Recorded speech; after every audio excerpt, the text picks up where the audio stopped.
In America, what I've noticed on social media is that a lot of people on the right tend to talk about blacks. And when they talk about black culture, they focus on those who are doing negative things. They talk about violence, they talk about crime, they talk about fatherless parents, and they talk about IQ. Some of the things that these people say are correct. And I'm not saying that anybody that I or other blacks disagree with is wrong. But what I will say is that if these people want to have a better America and they really want to make America great, instead of just talking about blacks, why not have a conversation with us?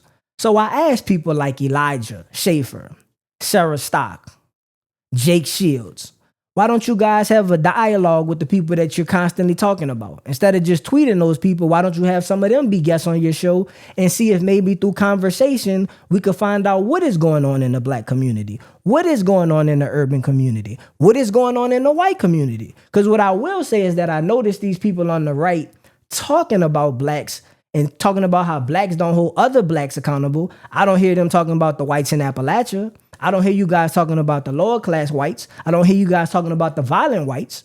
Because if the problem is really crime, why is the sole focus black crime? The sole focus is black crime because you're racist. If you weren't racist and you cared about the country as a whole, you may say we should focus more on black crime because black crime is more of an issue. And as a black person, I understand that. I look at the same statistics that you do. I think black people are like 7 times more likely to kill somebody than a white person. That is a problem.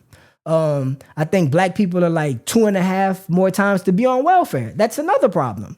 But this country isn't just black and white. Let us not forget they have Hispanics. So where do Hispanics fall in with welfare? I think Hispanics fall, I can't think of the statistic off my head. Yeah, I can.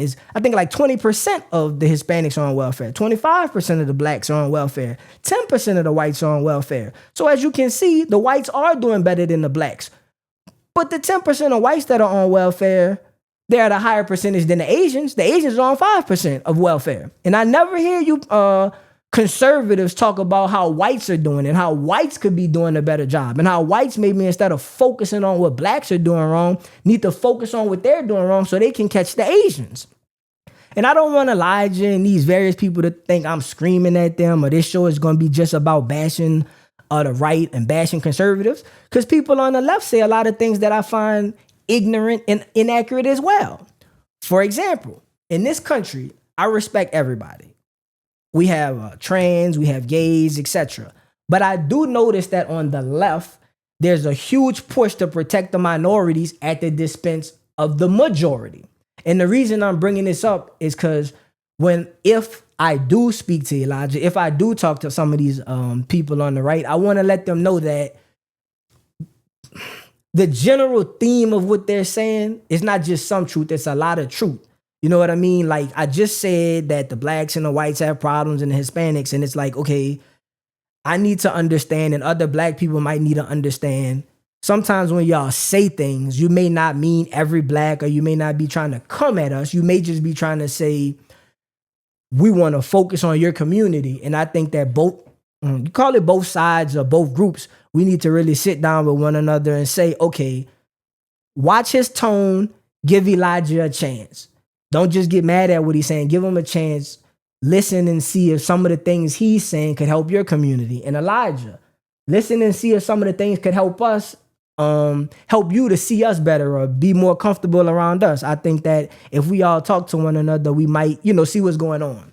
So to be more specific and to give us an idea of more of the topics we'll be talking about on this show, I brought up crime, I brought up welfare. Crime and welfare have some racial component, and we will discuss the racial component.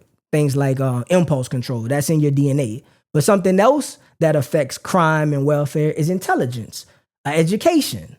So in terms of intelligence and education on a group level, right now, I think, there are 2 forms of intelligence, but we'll just stick with generalized intelligence because that's the test we take in school, and that's what most people are familiar with. So right now, they test us 4th grade, 8th grade, 12th grade if you take the ACT, SAT. But what the scores are showing is that the blacks in general, I shouldn't say the blacks, black people, but fuck it. This show is unfiltered. We can say the blacks. Black people are at about 91 IQ, right? Hispanics are at about 95. So with IQ, 100 is like the average of the population. So when people like Elijah are talking about the intelligence of blacks, though black people may not want to hear this, how you guys are testing in reading and math, you are testing below whites and Hispanics and Asians. So it may be hard to hear, but you're not doing as well as you believe. And if we as a culture and as a group maybe spent more time on education, not just resources, but in each individual's home, because it doesn't come down to the government giving you money. It comes down to individual families and individual students. If we focus more on education, maybe we could improve our scores. It's not a competition. We don't have to catch whites. We don't have to catch Hispanics. But maybe if we focus on some things, we could do better and go up from the 91, and maybe the Hispanics can go up from the 95 and could touch 100 to make us, a little bit more educated of a group. We might make some better decisions with our money. We might make some better decisions as far as our jobs and things. Now, the whites are at about 103. So again, if 100 is average and 103 is 103 is above average, I can see why when white people are looking at other cultures, they may see the behavior of the people and they may say, we don't make these choices. We're making better choices. We're making more logical choices. And again, the reason I'm saying this is because I'm trying to get everybody involved, blacks, whites, Hispanics, Asians. I want people to see the white perspective. Your group is behaving this way. This group is behaving that way. Maybe the white people aren't racist like blacks are saying. Maybe they're not racist and talking bad about you to hurt you. Maybe it's just they have a different perspective from how they're thinking and how they're moving. And they're saying, blacks, some of the things we're seeing from y'all, they don't say son and all that. They come at our neck, so fuck them. But in the spirit of trying to get along with people, maybe you can hear what they're saying and say, okay, if we come up a little bit, if we work with them, maybe we could work together. Now, I spoke about Hispanics, I spoke about blacks, and I spoke about whites. I also want to speak about Asians because we got to make sure that people don't think whites are the smartest and the ones doing the best. The Asian IQ is about 111. Now, 103 and 91 are different, and people say that the people at 103 are much smarter on social media than the ones at 91. That's a 12-point difference. Are we also now saying, I'm asking the conservative white racists specifically, are we also now saying that the Asians are much smarter than the whites? Because 111, I hope you can do math, minus 103 is 8 points. So if an 8-point gap is small, how could you say that a 12-point gap is big?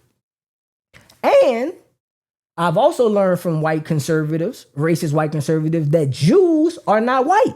So I want to speak about the Jews. Yes, I said the Jews. Their IQ generally is a little higher even than Asians. And this is not just on a small subgroup sample test. This is like testing millions of people for hundreds of years. I want to put that in because a lot of people ask me, where do I get these statistics? And am I basing these numbers on small studies? No, we have been testing people now since the 1900s. It's 100 years later, and they have checked for biases and removed things and given people resources. So at this point in America, no, it's not resources. No, it's not money and people being held back. This is just what people are scoring based on the effort and their abilities. So we will talk on that as well. See, this show is going to be real tough for a lot of people to swallow because it's going to really be honest. Some of these differences we're seeing, maybe we can do something about. Some maybe we can't. We can do something about those things that we try harder on.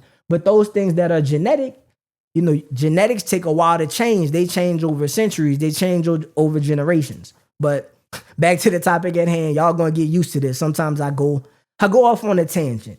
I gotta work on it.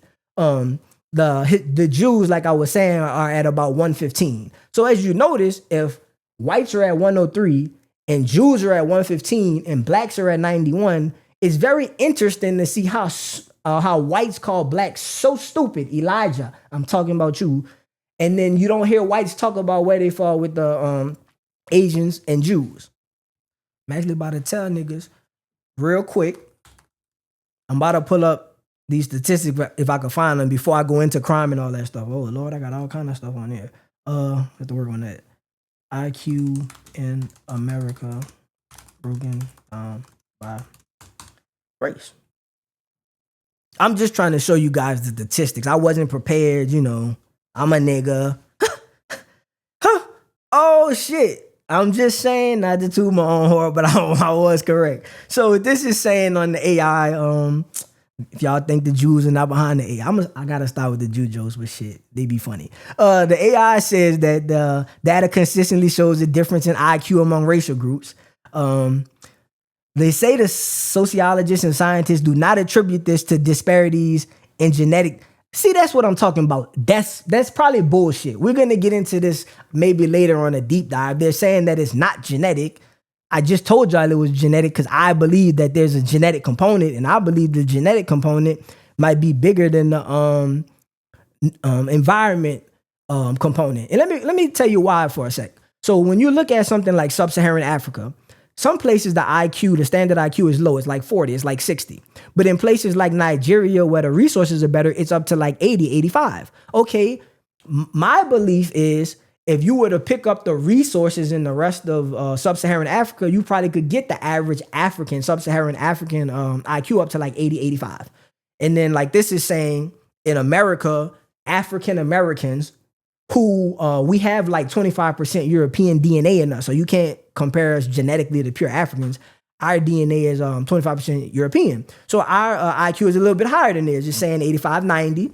And then you go to the Hispanics, which I don't know if y'all know, Hispanics are white technically. You know, Hispanics are from Spain, though Hispanics IQ they're saying is 90, 95. So if you see as we're going from pure black to black and European to now the Southern Europeans, which are not Northern, they're at 95. And then you go to Northern Europeans and their IQ, as this is saying, is like 100. So me not being a scientist or a psychologist, me just using common sense, is looking to me like as you go further away from the starting point of civilization, people, you know, generally got more cognitively intelligent. I'm just saying. But as this says again, the Asians are at 106 and doesn't have the Jews for whatever reason. I'm not going to look them up right now.